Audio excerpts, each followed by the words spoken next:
Thank you, Mr. Guru Ruben, for representing us.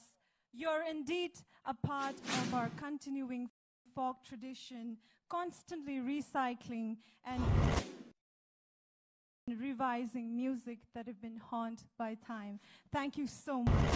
Now I would like to request all our performers,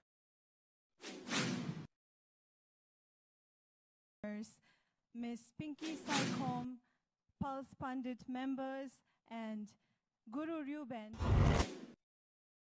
Gandhi.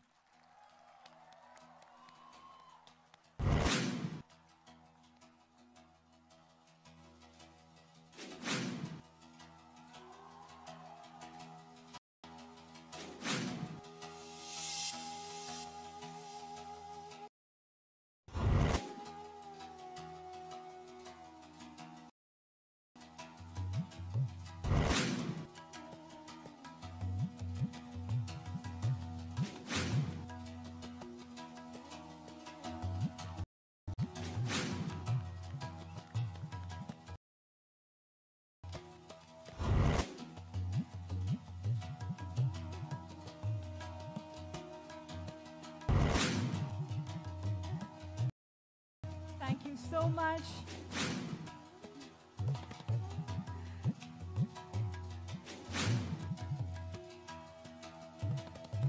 Thank you so much, our performers of today's musical morning, Pinky Saikom, members of Pulse Pandit Asia's AC/DC tribute band, as well as our very own Guru Ruben Mangsangwa. Thank you so much.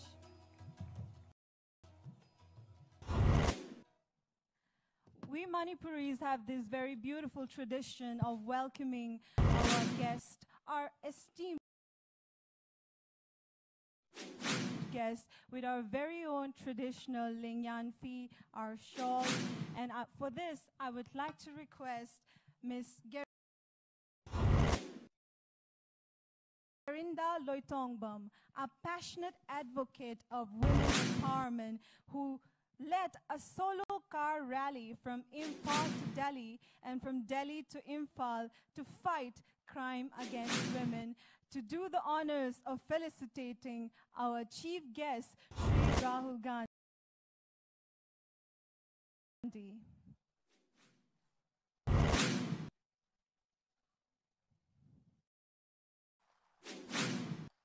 Thank you so much. Gerinda Loitongbam, and thank you so much for felicitating our chief guest. Hello, Mr. Hello, how are you? Good. I am Sushma, and I'm a political science graduate and a proud aspirant, defense aspirant, and I'm very happy to be hosting for this event, Dialogue for Democracy. I would also like to take this honor of introducing the crowd, the ambience in this hall today.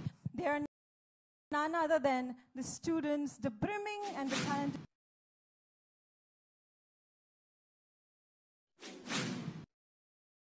students of Manipur, who are the change makers of this state. They are a powerful force in this region, and they welcome you wholeheartedly into this event. Now to the most coveted and the most honorable part, that is to introduce our rock star politician, needless of introduction, Shri Rahul Gandhi, President of the party. Since there are a lot of young people in this room, I would like to give a brief introduction about him. And he graduated with a bachelor's degree in 1994 from Rollins. He obtained his MPhil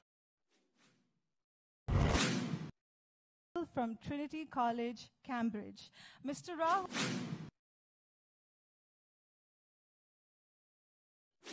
Rahul is adamant on creating a professional career before he joined politics. So he began his professional career with the Monitor Group, a management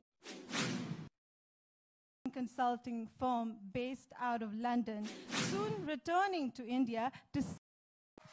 He is also the chairperson of Indian Youth Congress and National Students Union of India. Under his exemplary leadership, the Indian Youth Congress and National Student Union of India have seen a dramatic increase in members from nearly 2 lakhs to 2.5 million. He engages into grassroots level politics, and it's loved by rural India. He has led the farmers' agitation and even march on the streets with the protesters for the freedom of every institution in this country. He is for us a brave heart, an ardent representative of the underprivileged and the economically backward sections of the society. In 3 simple words, I would say that he is secular, liberal, and exemplary. He also seems to be a very private person because he is still hiding a lot of things from us, because he is multi-talented and hasn't shown much of his most of what he has done in his youth. He is a black belt in Aikido, a Japanese martial art, a licensed pilot, a scuba diver, surely an adventurous at heart, a football player. Can you imagine that? We never thought so. And he is a big, big fan of Star Wars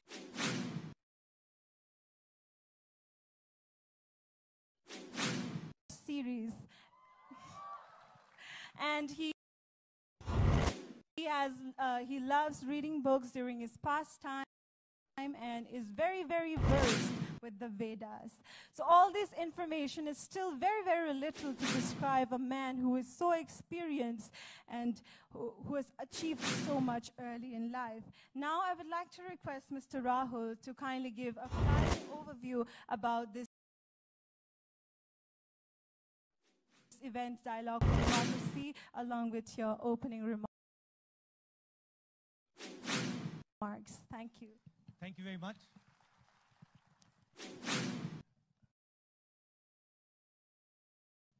I'd like to welcome everybody here. Ex-Chief Minister. They were quite relevant. The names were quite relevant. So, forever young, much like Manipur. Spirit that never dies. And then highway to hell. You know what's going on in the country. We have a Prime Minister who refuses to listen to the country. Prime Minister who doesn't respect different cultures, different histories, different viewpoints. So very, very well thought out cultural performance there. That was very nice. Now I'm here to speak to you. I'm here to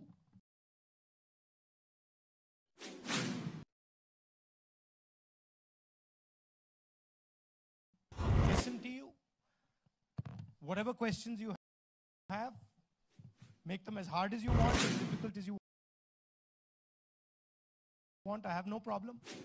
I'm here to learn from you. So please, go ahead.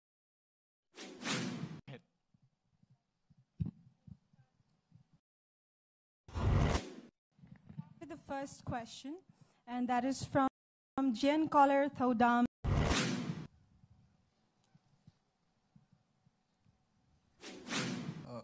Sir, my question is a very simple one. I would like that, have you ever considered the rising fees of the students that in institutions that students usually drops out and then affects the country's economic growth? So let's talk like have you ever considered about the rising fees of the student that usually leads a student to to drop out of the college? And the next question is the government nowadays the government um, make a rule that the army can exercise their power more in the Northeast India. Like they can capture anyone they want. So do you support that the military force can capture anyone in Northeast India? And why only Northeast India? Like, do you agree with this exercise military, the power that has been given to the military? That's my question. So on the education system and the fact that the Indian education system is becoming more expensive, that's hugely to do with the fact that we're not spending enough money on education as a central government. We've committed to increasing the expenditure on education to about 6% of GDP, and we believe that the government is responsible for opening high-quality universities and colleges. Private people have their own role, but the government should ensure low-cost, high-quality education to all its youngsters. So there I'm pretty clear on that. It's a question of how much money you spend. The current government has drastically reduced the amount of money they're spending on university and college education. In fact, if I'm not mistaken, over the last 5 years, they've only opened one central university in the whole country. In a similar time, we had opened multiple. On the issue of should the military just be allowed to arrest anybody? No, I don't think so. I don't think the military should be allowed to arrest anybody, but there are law and order concerns. There are law and order concerns all across the country, and so we have to be sensitive to them. But I veer towards allowing expression of people. I veer towards listening to people, and I veer towards reducing these type of laws and minimizing them. That's my personal view. The next question is from Jingsubam Marina Devi, Masters in Political Science from Manipur University.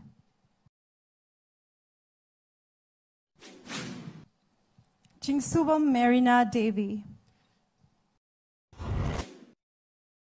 In what manner the basic principles of Congress are different from that of the BJP? Thank you, sir. That's a very nice question. Congress does not believe in cultural imperialism. So Congress does not believe in the idea.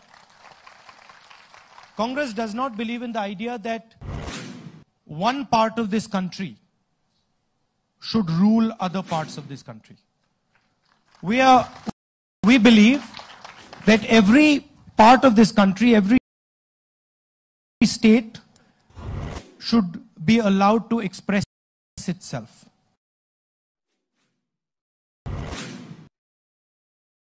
Your own history, your own culture, your own traditions.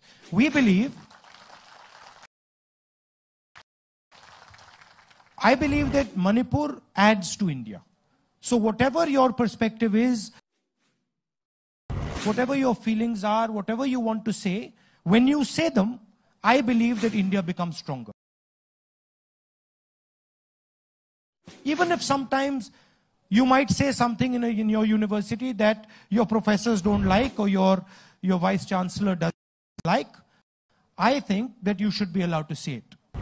The BJP feels that you should not be allowed to say what is in your heart. You should listen to what they have to say, and Manipur should be run from Nagpur, not from Imphal.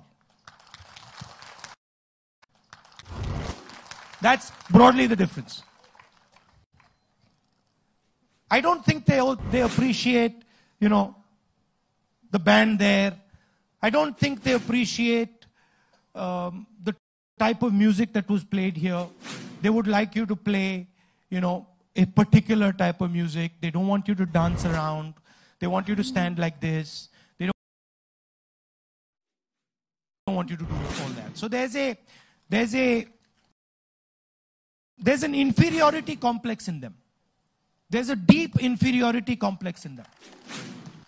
And they are actually scared of other cultures. They're scared of relating to other people. They're scared of basically human relations. And so they take their frustration out on everybody. We are not scared of human relations. We are not scared of other cultures. We celebrate other cultures.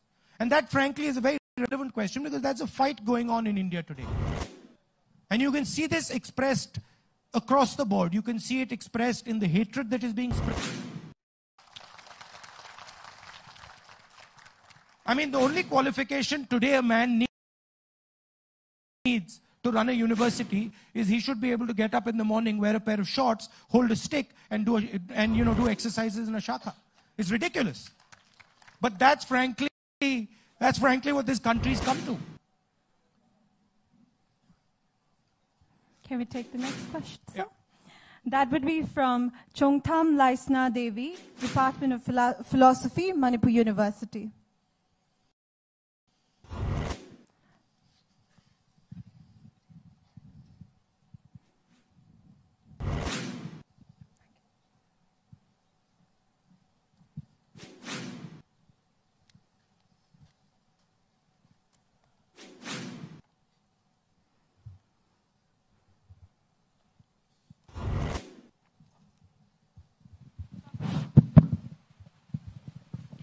Good morning, sir.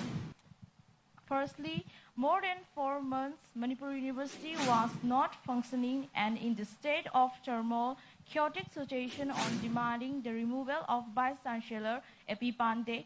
During this agitation, thousands of security forces are deployed and suddenly raided on the midnight of 21st September 2018. Throughout of the campus, students, teachers, staffs were tortured, harassed, and even some of them were put to the jail for 20 days. And next, moreover, in a democratic state of true constitutions, the citizens across do not enjoy the privileges and basic human rights equally. We all living under the AFSA Armed Forces Special Power Act 1958, extremely vulnerable situation of getting killed easily. We get charged by draconian act like NSA easily.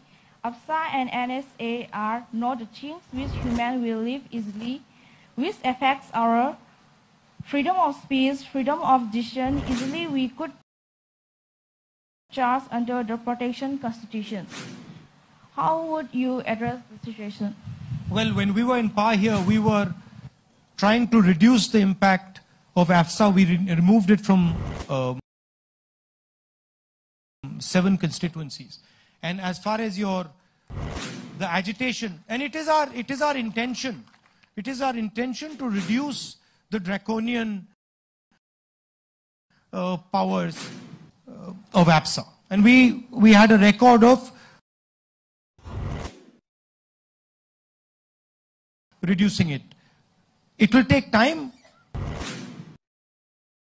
It will require the situation to go forward. I think people who understand what students want, people who understand what education is about, should be running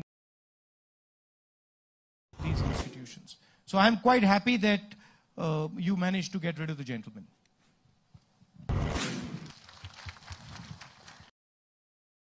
The next question is from Professor Amar from Manipur University. He's in the front. Please Hello. give him a mic.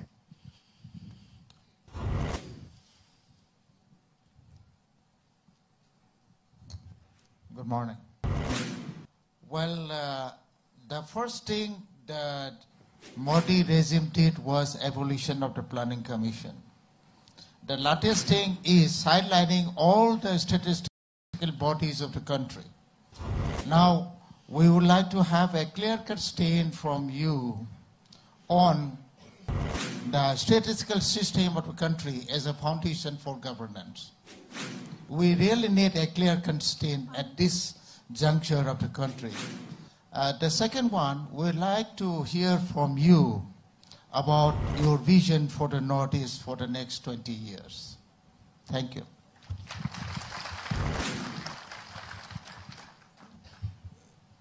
It is not only the statistical system that they are attacking. They are attacking every single Indian institution. They've destroyed the Planning Commission. So the idea of having a strategy